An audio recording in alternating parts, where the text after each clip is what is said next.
Hello everyone, SB ইনস্টিটিউটের YouTube চ্যানেলে তোমাদের সবাইকে ওয়েলকাম জানাই। আমি সুদেশনা বিশ্বাস আজকে তোমাদের সাথে হিস্ট্রির একটা ক্লাস নিয়ে চলে এসেছি। তোমরা প্রত্যেকে জানো আমাদের হিস্ট্রির ক্লাসগুলোতে আমরা মধ্যযুগের ইতিহাস সম্পর্কে আলোচনা করছি।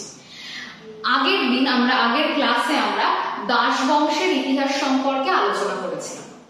আজকে দাস বংশের ইতিহাসের পর যে বংশটার সূচনা হবে সেটা হচ্ছে খলজি বংশ।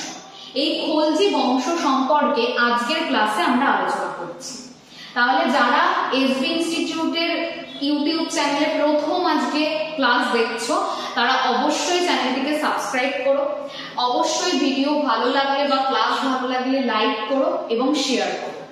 তাহলে সময় নষ্ট না করে সবার আগে আমরা একটুখানি আগের দিনের সঙ্গে আজকের দিনের ইতিহাসের একটা জায়গাতে কোথাও না কোথাও তো আগের দাস বংশের শেষ এবং খলজি বংশের কি হচ্ছে, সূচনা হচ্ছে।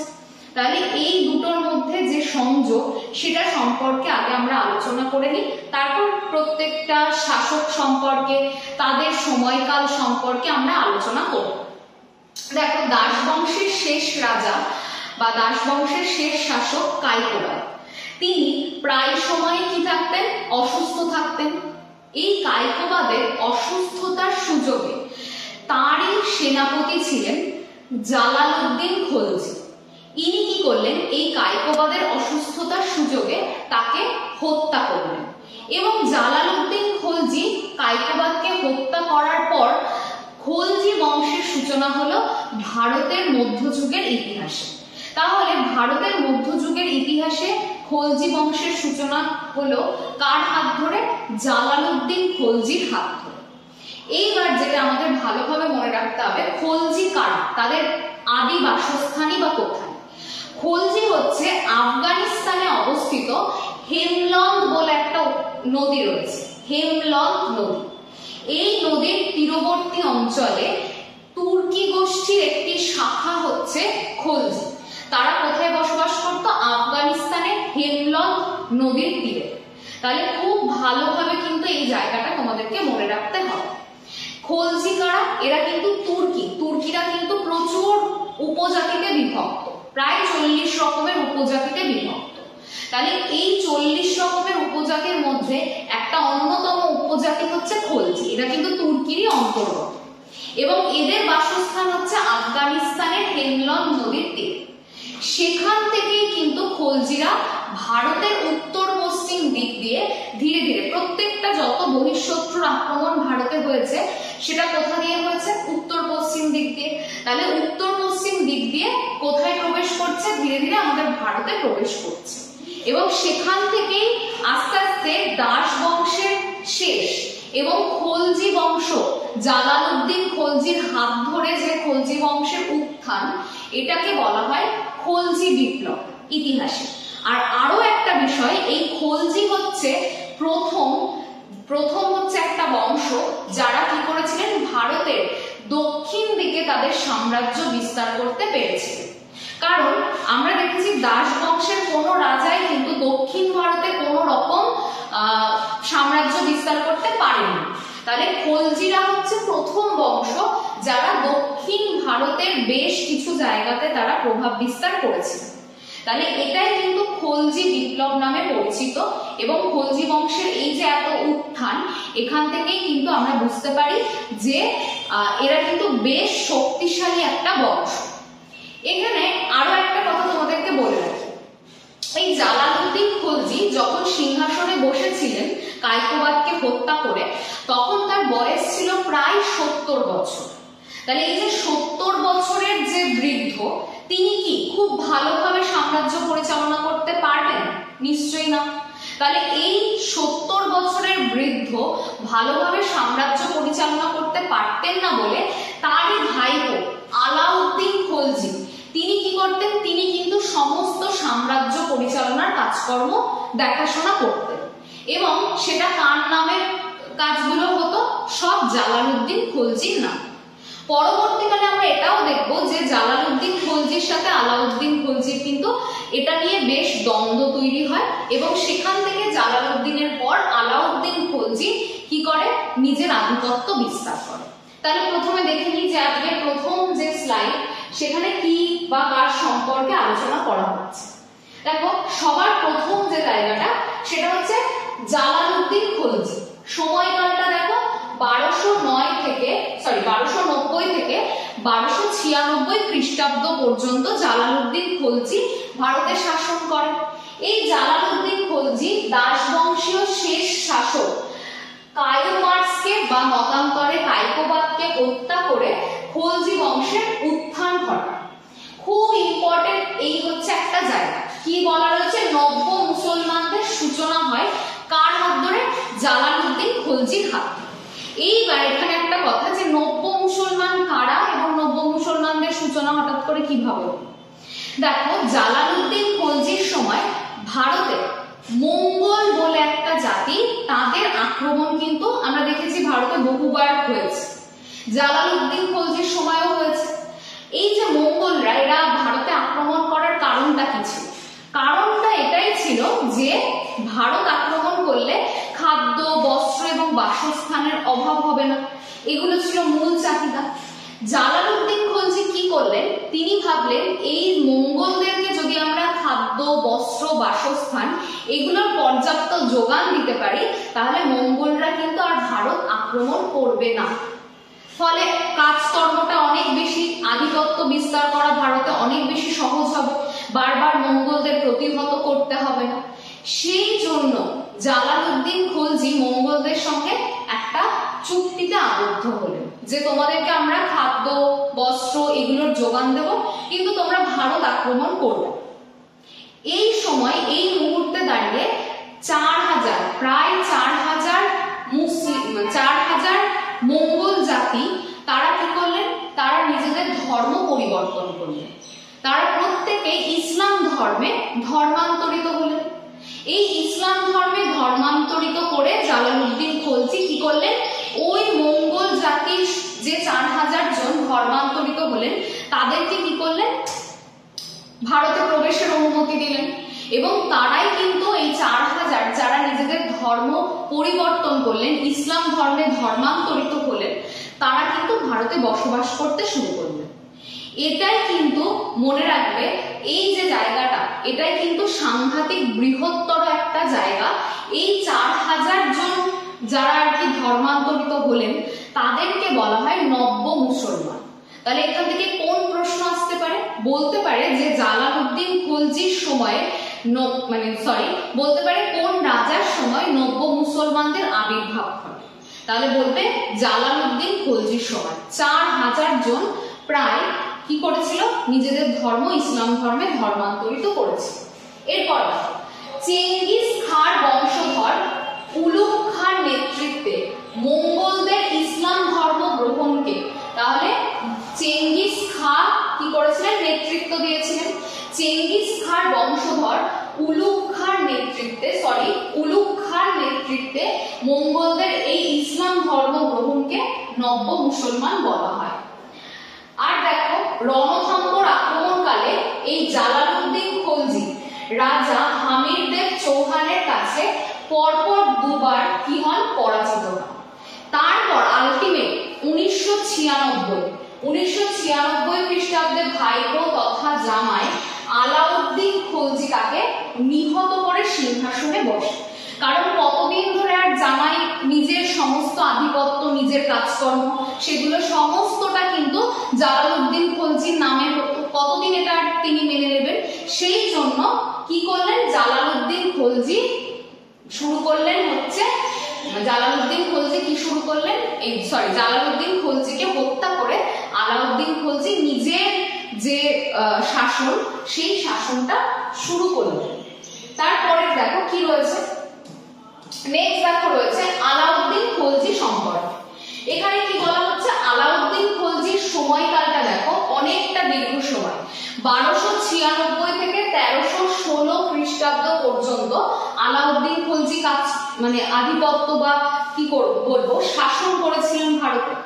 এখানে দেখো 1296 থেকে 1308 সালের মধ্যে মঙ্গলরা 6 বার ভারত আক্রমণ করে এবং প্রতিবারই আলাউদ্দিন পরাজিত করেন। তাহলে এটা কিন্তু খুব ভালোভাবে মনে রাখবে। তখনও যেমন জালালউদ্দিন খলজির সময়ও মঙ্গলরা আক্রমণ করে, প্রতিহত করেন আলাউদ্দিন খলজি, কিন্তু সেখানেও কি দেখতে পেয়েছিলাম আমরা যে নাম হয়েছিল কিন্তু জালালউদ্দিন খলজি। মঙ্গল আক্রমণ থেকে দেশকে রক্ষার জন্য পাঞ্জাবের শাসনকর্তা গাজী মালিককে দায়িত্ব দেয়। তাহলে মঙ্গলরা ভারতের উত্তর পশ্চিম দিক থেকে যাতে আক্রমণ করতে না পারে তার জন্য আলাউদ্দিন খলজি কাকে দায়িত্ব দিয়েছিলেন? পাঞ্জাবের শাসনকর্তা গাজী মালিককে। এরপর দেখো খুব ইম্পর্টেন্ট একটা জায়গা, আলাউদ্দিন খলজি এতটাই শক্তিশালী ছিলেন তিনি কিন্তু উত্তর ভারতের জন্য একটা সেনাপতি এবং দক্ষিণ ভারতের জন্য অন্য সেনাপতি কি করতেন? তার সমস্ত কিছু পরিচালনা করতেন, দেখভাল করতেন। তাহলে দেখো উলুগ খাঁ এবং নসরত খান নেতৃত্বে তিনি গুজরাট আক্রমণ করেন এবং গুজরাট রাজ কর্ণদেবকে পরাজিত করেন। তিনি কিন্তু বহু জায়গায় আক্রমণ করেন, তাদের মধ্যে প্রথম যে জায়গাটা আলাউদ্দিন খলজির সেটা হচ্ছে গুজরাট। রানী কমলা দেবী ও কৃতদাস মালিক কাফুরকে বন্দী করে দিল্লি নিয়ে আসেন। তাহলে গুজরাটের যে রাজা কর্ণদেবকে কে পরাজিত করেছিলেন? আলাউদ্দিন খলজি। এবং পরাজিত করার পর রানী কমলা দেবী এবং মালিক কাফুরকে বন্দী করে নিয়ে আসা হয় কোথায়? দিল্লিতে। তিনি প্রথম মানে আলাউদ্দিন খলজি প্রথম সুলতান যিনি দক্ষিণ ভারত আক্রমণ করেন এবং মুসলিম আধিপত্য বিস্তার করেন। তাহলে সর্বপ্রথম আমি আগেই বলেছি যে খলজি বংশ দক্ষিণ ভারতে প্রভাব বিস্তার বা আধিপত্য বিস্তার করে বা সাম্রাজ্য বিস্তার করে। কে ছিলেন তার মুখ্য কর্তা? তিনি হচ্ছেন আলাউদ্দিন খলজি। তিনি কিন্তু প্রথম দেখিয়ে দিয়েছিলেন যে শুধু উত্তর ভারতই নয়, দক্ষিণ ভারতের বিভিন্ন জায়গাও কিন্তু তাদের দখলে। তারা দাক্ষিণাত্য অভিযানের নায়ক, তার যে দাক্ষিণাত্য অভিযান তার নায়ক ছিলেন কে? মালিক কাফুর। মালিক কাফুর থেকে গুজরাটের রাজা কৃতদাস তাকে বন্দী করে আনা হয়েছিল দিল্লিতে। দক্ষিণ ভারত বিজয় স্বরূপ তিনি রামেশ্বরম মসজিদ প্রতিষ্ঠা করেন। তাহলে মনে রাখবে রামেশ্বরমে মসজিদ কে প্রতিষ্ঠা করেন? আলাউদ্দিন খলজি। কিসের প্রতীক স্বরূপ? দক্ষিণ ভারত বিজয়ের প্রতীক স্বরূপ তিনি কিন্তু এটা প্রতিষ্ঠা করেন। পরবর্তী দেখে নেব কি রয়েছে। দেখো আলাউদ্দিন খলজি সম্পর্কে বহু তথ্য রয়েছে আমাদের কাছে।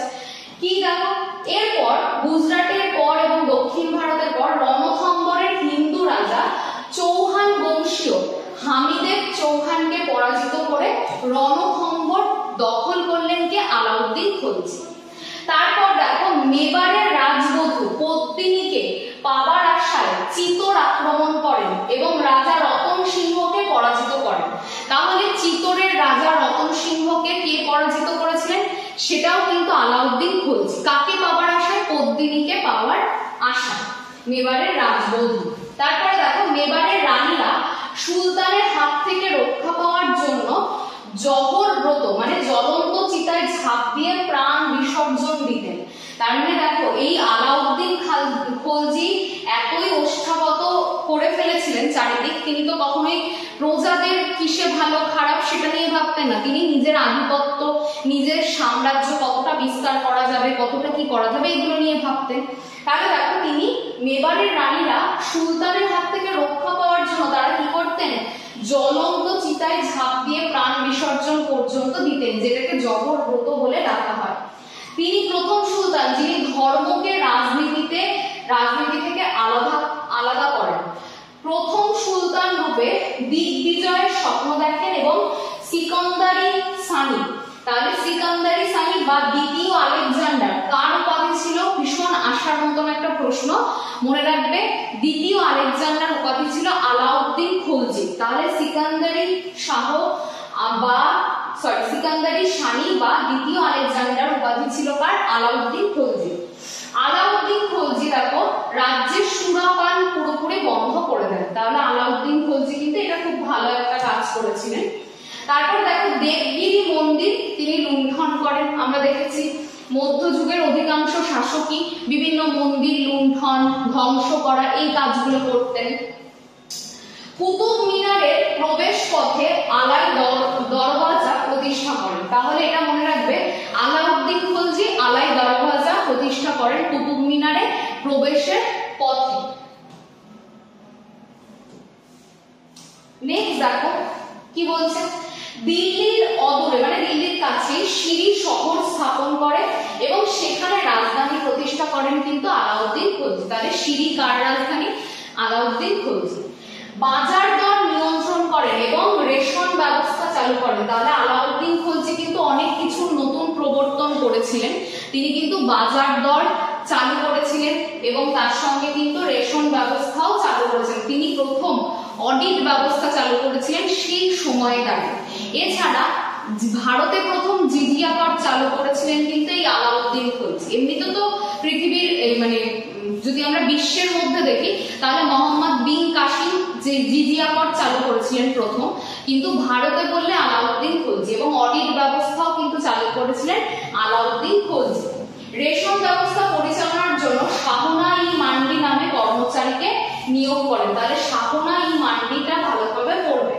দেখো আলাউদ্দিন খলজি দান অর্থাৎ ঘোড়ার পিঠে চিহ্নিতকরণ এবং হুলিয়া দৈনিকদের বর্ণনামূলক বিবরণ, তাহলে এদের এই দুটো প্রথার প্রবর্তন করেন। দাগ এবং হুলিয়া এই দুটো প্রথা কে প্রবর্তন করেন?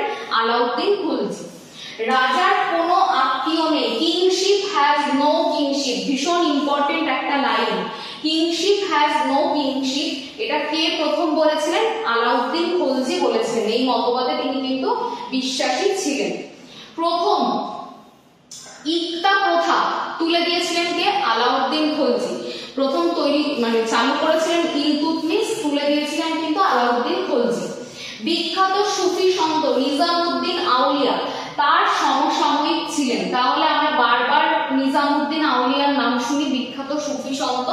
তিনি কার সমসাময়িক ছিলেন? তিনি আলাউদ্দিন খলজির সমসাময়িক ছিলেন।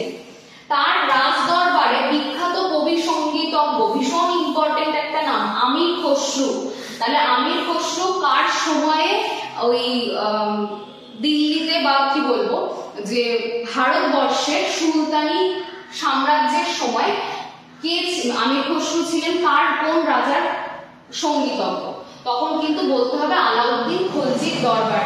তিনি হিন্দুদের কাছ থেকে জিজিয়া কর আদায় করতেন। তাহলে আলাউদ্দিন খলজি কিন্তু ভারতে জিজিয়া কর চালু করলেন এবং হিন্দুদের থেকে নিতেন। তিনি দিল্লিতে জামির খানা মসজিদ তৈরি করেন। তাহলে এটাও ভালোভাবে পড়তে হবে। বিখ্যাত ঐতিহাসিক জিয়াউদ্দিন বারাউনি তার পৃষ্ঠপোষকতা লাভ করেছিলেন। তাহলে ঐতিহাসিক জিয়াউদ্দিন বারাউনি আলাউদ্দিন খলজির পৃষ্ঠপোষকতা লাভ করেন। আর বিখ্যাত কবি সঙ্গীতজ্ঞ আমির খসরু তিনি কিন্তু ওই আলাউদ্দিন খলজির দরবারেই ছিলেন কিন্তু সঙ্গীতজ্ঞ হিসেবে। আর আরো একটা বিষয়, এই খানা মসজিদ তৈরি করেছিলেন কে? জামির খানা মসজিদ, এটাও আলাউদ্দিন খলজি। দাম হুলিয়া প্রথা আলাউদ্দিন খলজি। জিজিয়া কর হিন্দুদের উপর কে চাপিয়ে দিতেন? অবশ্যই মনে রাখবে আলাউদ্দিন খলজি। আরো একটা বিষয় সেটা হচ্ছে কিংশিপ হ্যাজ নো কিংশিপ, এই কথাটার প্রবর্তন কে করলেন? সেটা হচ্ছে আলাউদ্দিন খলজি। এরপরে দেখো নেক্সট কি পড়বো আমরা। দেখো 1316 খ্রিস্টাব্দে আলাউদ্দিন খলজির মৃত্যুর পর তার পুত্র মোবারক খলজি খলজি বংশের সিংহাসনে বসেন।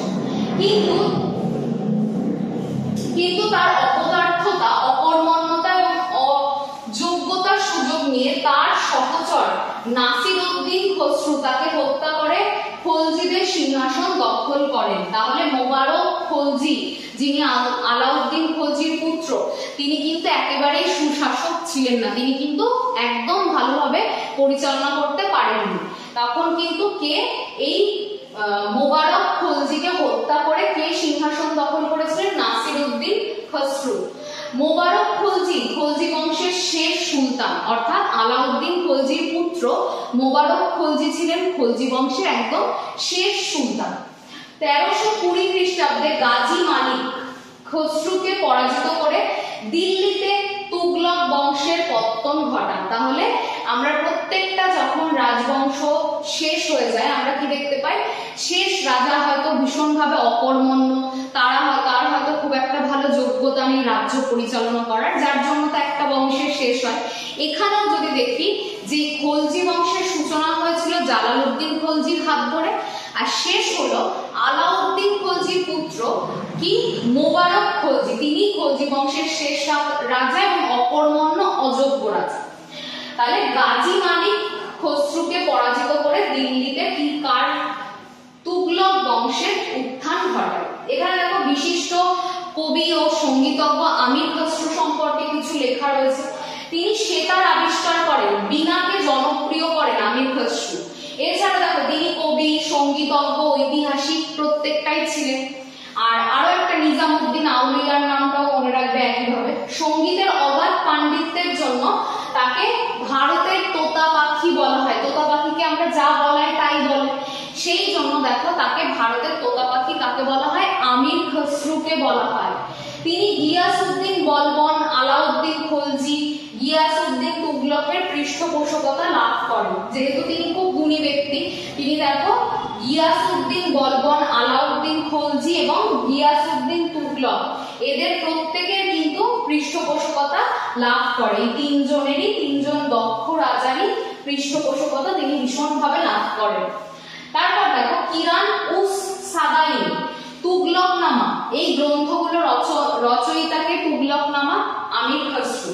তার বিখ্যাত উক্তি every pearl in the royal crown is that the crystallized drops of blood fallen from the tearful eyes of the poor peasant। তাহলে এটা ছিল হচ্ছে আমির খসরুর বিখ্যাত উক্তি। সবথেকে বেশি তুগলকনামার রচয়িতাকে আসার মতন কিরান উস সাদাইনের রচয়িতাকে, আর আমির খসরু কোন কোন রাজার পৃষ্ঠপোষকতা লাভ করেন। এই হচ্ছে আমাদের আজকের আলোচনার মূল বিষয়বস্তুগুলো আমি বলে দিলাম। পরবর্তী ক্লাসে আমরা তুগলক বংশ নিয়ে আলোচনা করব। যদি ক্লাসটি ভালো লাগে লাইক করো, শেয়ার করো, চ্যানেলটা সাবস্ক্রাইব করতে ভুলো না। যারা এসবি ইনস্টিটিউটে এসে প্রস্তুতি নিতে চাইছো তাদের জন্য তো 9332855315 এই নাম্বারটি রয়েছে, যোগাযোগ করো। এবং সবাইকে বলবো সুস্থ থেকো এবং ভালো থেকো, নিজেদের প্রস্তুতিটাকে আরো ভালোভাবে নাও, এটুকু বলে এবং আজকের যে ক্লাসটি সেটা শেষ করব। এবং আরো একটা কথা, হয়তো প্রচন্ড গরম, কিন্তু তার সঙ্গে সঙ্গে নিজেরা তো সুস্থ থাকবেই, তার সঙ্গে কিন্তু প্রস্তুতির হাল ছাড়বে না। প্রত্যেক মুহূর্তে কিন্তু নতুন নতুন আপডেট আমাদের কাছে আসছে। আমরা জানতে পারছি রাজ্য সরকারের পরীক্ষা কিছুদিন বন্ধ। কতদিন আর বন্ধ থাকবে? নিশ্চয়ই এটা দীর্ঘ সময় বন্ধ থাকা সম্ভব না কোনো রাজ্যের নিয়োগ প্রক্রিয়া। তাহলে এক্ষেত্রে মনে রাখবে যে আমাদের প্রস্তুতিগুলো কিন্তু নিতেই হবে। দরকার হলে সেন্ট্রাল গভর্নমেন্টের চাকরির প্রস্তুতি নাও, যেখানে কিন্তু সহজেই কোনো রকমের সমস্যা ছাড়াই তোমরা কিন্তু সেন্ট্রাল গভর্নমেন্টের যে কোনো পরীক্ষাতে পাস করতে পারবে, প্রস্তুতি ভালো করে নেওয়া থাকলে। তাহলে এইগুলোই বলবো যে একদমই দুশ্চিন্তা না করে পড়াশোনা করো ভালো করে। চারিদিকে যেটা হচ্ছে অবশ্যই কান তো দিতেই হবে আমাদেরকে, কিন্তু তার থেকেও নিজের যে জায়গাটা সেটা যেন একদম স্ট্রং ভাবে তৈরি করা থাকে, যখন পরীক্ষাগুলো আসবে সেটার সঙ্গে যাতে তোমরা মোকাবিলা করতে পারো। তাহলে আজকে এই পর্যন্তই, সবাইকে ধন্যবাদ।